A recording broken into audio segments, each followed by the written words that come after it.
Guys, അപ്പം ഞാൻ ഈ രാവിലെ തന്നെ തിരക്ക് പിടിച്ചു പോകുന്നത് ഇന്ന് നമ്മുടെ കൃഷ്ണന്റെ രാധയുടെയും ഫോട്ടോഷൂട്ടാണ്. നമ്മുടെ രാഹുലിന്റെ ഡ്രീം ഫോട്ടോഷൂട്ടായിരുന്നു കേട്ടോ ഇത്. അവൻ കുറേ നാളായിട്ട് ഇതിന്റെ പുറകിലുള്ള കാര്യങ്ങൾ സെറ്റ് ചെയ്യാനായിട്ട് കിടന്നു ഓടുവായിരുന്നേ. നമ്മുടെ ശ്രീകൃഷ്ണ ജയന്തിക്ക് വേണ്ടിയിട്ടുള്ള ഫോട്ടോഷൂട്ടാണ് കേട്ടോ ഇത്. നമ്മുടെ പിള്ളേരപ്പോൾ എക്സൈറ്റ്മെന്റ് കാരണം കിളി പോയിരിക്കുകയാണ്. രണ്ടാളും മേക്കപ്പിന് വേണ്ടി ഷാർപ്പ് ടൈമിൽ തന്നെ അവിടെ എത്തി. അപ്പൊ നമ്മുടെ കൃഷ്ണയിൽ നിന്നായിരുന്നു കേട്ടോ മേക്കപ്പ് തുടങ്ങിയത്. എല്ലാവരും ഭയങ്കര വെയിറ്റിംഗ് ആയിരുന്നു കേട്ടോ ഇതിന്റെ ഫൈനൽ റിസൾട്ട് എന്താവും എന്ന് കാണാൻ. നമ്മൾ ഷൂട്ട് പ്ലാൻ ചെയ്തിരുന്നത് ഒരു ഈവനിങ് ടൈമിലായിരുന്നു കേട്ടോ. രാവിലെ മേക്കപ്പ് തുടങ്ങി ഏകദേശം ഒരു ഉച്ചയൊക്കെ ആയപ്പോഴേക്ക് ഫുൾ ഫിനിഷ് ചെയ്തിരുന്നു. പിന്നെ ഇവരുടെ പരസ്പരമുള്ള തമാശയും ചെളിയും കാരണം നമ്മൾ ടൈം പോയതറിഞ്ഞില്ല. എല്ലാവരും ചെയ്യുന്നതിൽ നിന്ന് വെറൈറ്റി ആയിട്ടൊരു കളർ ഷെയ്ഡ് അവന് നിർബന്ധമായിരുന്നു. അതുകൊണ്ട് ഇവരുടെ കോസ്റ്റ്യൂം ഒക്കെ തന്നെ ഒരു വെറൈറ്റി തീമിലാണ് കേട്ടോ ചെയ്തിരിക്കുന്നത്. എനിക്കിതിനെക്കാട്ടി എല്ലാം കൂടുതൽ ഇഷ്ടപ്പെട്ടത് ഇതിൽ യൂസ് ചെയ്തേക്കുന്ന ഫ്ലവർ ആണ്. ഒരു വെറൈറ്റി കളർ കോമ്പിനേഷനിൽ അവൻ തന്നെ ചെയ്തെടുത്തിരിക്കുന്നതാണ്. അങ്ങനെ കൃഷ്ണന്റെ മേക്കപ്പ് കഴിഞ്ഞപ്പോഴത്തേക്ക് നമ്മുടെ രാധയിരുന്നു. ഒരു ലെൻസ് വെച്ചതിന്റെ കാട്ടിക്കൂട്ടലാണ് കേട്ടോ ഈ കാണിക്കുന്നത്. അപ്പൊ ഞാൻ പറഞ്ഞ ഫ്ലവർ ഇല്ലേ, ദേ ഇതാണ് കേട്ടോ. ഭയങ്കര രസമായിരുന്നു കേട്ടോ ആ ഫ്ലവർ. അങ്ങനെ നമ്മുടെ ലെൻസ് ഒക്കെ ഓക്കെ ആയി. ദേ രാധയുടെ മേക്കപ്പ് സ്റ്റാർട്ട് ചെയ്തു. എല്ലാം ഷഡ്ഡപടയുന്നായിരുന്നു. അങ്ങനെ നമ്മുടെ കൃഷ്ണന്റെ ഹെയർ സ്റ്റൈലാണ് കേട്ടോ ഇത്. ഇതല്ല കേട്ടോ മെയിൻ ഹെയർ സ്റ്റൈല്. പക്ഷെ ഞങ്ങൾ അവളെ പറഞ്ഞു പറ്റിച്ചു. അങ്ങനെ ഇതിന്റെ എല്ലാം മേൽനോട്ടം വെച്ച് നമ്മുടെ പൂക്കി അഞ്ജന ഇവിടെ ഉണ്ട്.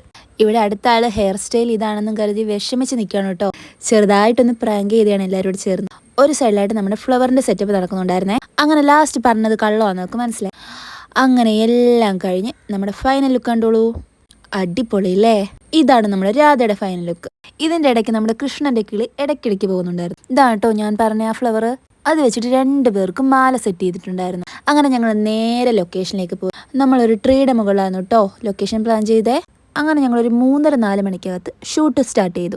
മരത്തിൽ കേടുന്നതിൻ്റെയൊക്കെ ഒരു പെടാപ്പാടാണ് കേട്ടോ നിങ്ങൾ ഈ കാണുന്നത്. പക്ഷെ അതിനൊന്നും ഒരു കുറവും വരുത്താതെ രാവിലെ കറക്റ്റായിട്ട് എല്ലാം നിന്ന് ചെയ്യുന്നുണ്ടായിരുന്നു. അതിനുള്ള റിസൾട്ട് എന്തായാലും കിട്ടും. ഈ ഒരു കോസ്റ്റ്യൂമും ആ ഒരു ബാക്ക്ഗ്രൗണ്ടൊക്കെ വന്നപ്പോഴത്തേക്ക് ഫോട്ടോസ് എല്ലാം അടിപൊളിയായിരുന്നു.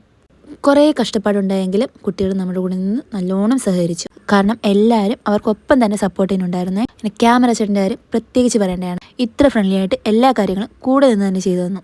അങ്ങനെ ഒരു ഗ്രൂപ്പ് ഓഫ് ആൾക്കാരുടെ പ്രയത്നമാണ് കേട്ടോ നിങ്ങൾ ഈ കാണുന്നത്. നമ്മളൊരു ഫോട്ടോഷൂട്ടൊക്കെ ചെയ്യുമ്പോൾ അതിന്റെ പിന്നിൽ എന്തോരം എഫേർട്ട് ഉണ്ടെന്ന് നമുക്ക് ഇതിലൂടെ മനസ്സിലായി. അങ്ങനെ നമ്മുടെ രാഹുലിന്റെ ഡ്രീം കൃഷ്ണൻ രാധേന്റെ യാഥാർത്ഥ്യമായി. നമ്മൾ 2-3 ലൊക്കേഷനിൽ പോയിട്ട് ചെയ്യാനായിരുന്നു കേട്ടോ പ്ലാൻ ചെയ്തിരുന്നേ. ഇവിടെ നിന്ന് തന്നെ അത്യാവശ്യം കുറേ ഫോട്ടോസ് ഞങ്ങൾ എടുത്തു. ക്ലൈമറ്റ് ഇടയ്ക്കിടയ്ക്ക് ചേഞ്ച് ആയി വരുന്നുണ്ടായിരുന്നേ. അങ്ങനെ കുറേ നേരത്തെ ശേഷം ഞങ്ങൾ അടുത്ത ലൊക്കേഷനിലേക്ക് പോയി.